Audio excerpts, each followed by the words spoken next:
Let the world hear his word. நானே உயிர்த்தெழுதலும் ஜீவனுமாய் இருக்கிறேன், என்னை விசுவாசிக்கிறவன் மரித்தாலும் பிழைப்பான் என்று யோவான் 11:25 வாசிக்கிறோம். எனக்கு அன்பானவர்களே, இந்த நாள் தியானத்துக்கு உங்களை அன்போடு அழைக்கிறேன். 1854 ஆண்டு சோவியத் ரஷ்யாவுக்கும் பிரிட்டன் பிரான்ஸ் கூட்டணிக்கும் நடந்த யுத்தத்தில் இங்கிலாந்தைச் சேர்ந்த போர் வீரன் கொடூரமாக தாக்கப்பட்டான். உடம்பெல்லாம் வழிந்த இரத்தத்தோடு எப்படியோ தவழ்ந்தே தன் கூடாரத்தை அடைந்தான். தலைக்குப்புற கவிழ்ந்து கீழே கிடந்த போர் வீரனின் அருகில் சென்ற போர் வீரர்கள் அவன் அருகில் திறந்திருந்த ஒரு வேதாகமத்தை பார்த்தனர். காயப்பட்ட போர் வீரனின் கைகளில் இருந்து ரத்தம் வழிந்திருந்ததால் அவன் கைகள் வேதாகமத்தோடு ஒட்டி கொண்டிருந்தது. சக படை வீரர்கள் அவன் கைகளை உயர்த்தி பார்த்தபோது அவன் கைகள் இருந்த இடத்தில் உள்ள வசனம் அப்படியே ட்ரேஸ் எடுத்ததை போல அவன் கைகளின் ரத்தத்தில் பதிந்திருந்தது. ஆம், காலங்கள் மாறினாலும் மனிதர்கள் மாறினாலும் எப்போதுமே நிரந்தரமாக இருக்கக்கூடிய வாக்குத்தத்த வசனமே அவன் கைகளில் ஒட்டி கொண்டிருந்தது. அந்த நம்பிக்கை அவன் கைகளில் மாத்திரமல்ல, அவன் உள்ளத்திலும் பதிந்திருந்த நிலையில் அவனை படைவீரர்கள் கல்லறையில் அடக்கம் செய்தனர்.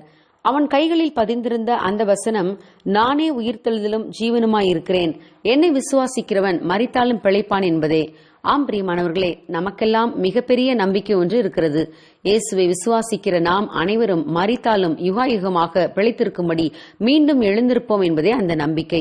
அந்த நம்பிக்கை ஒன்றே கிறிஸ்தவ வாழ்வில் நமக்கு உற்சாகத்தையும் உத்வேகத்தையும் அளிக்கிறது. ஒருவேளை நம்மில் அநேகர் நாம் மரிக்க கொடுத்த நமது அன்பானவர்களுக்காக துக்கித்துக் கொண்டிருக்கலாம்.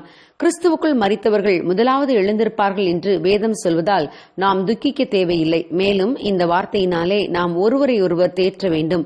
மேலும் நாம் அவரோடு கூட உயிரோடு எழுப்பப்பட வேண்டியவர்கள் ஆகையால் புசிப்போம், குடிப்போம், நாளைக்கு சாவோம் என்ற தத்துவத்தில் வாழ்பவர்களாக இருக்கக்கூடாது. அவர் வெளிப்படும் போது அவர் இருக்கிற வண்ணமாக நாம் அவரை தரிசிப்பதனால் அவருக்கு ஒப்பாய் இருப்போம் என்று வேதம் சொல்கிறது. அவர் மேல் இப்படிப்பட்ட நம்பிக்கையை நாம் வைத்திருந்தால் அவர் சுத்தமுள்ளவராய் இருக்கிறது போல நம்மையும் சுத்திகரித்துக் கொள்ள வேண்டும். இவ்வுலகில் நாம் வாழும் வாழ்க்கை ஒரு பரீட்சையை போன்றது.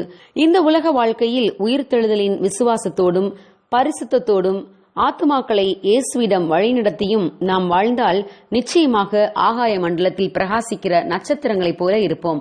ஆகவே நல்ல நம்பிக்கை உள்ளவர்களாய் தீர்மானத்தோடு வாழ்வோம். God bless you. Have a hopeful day.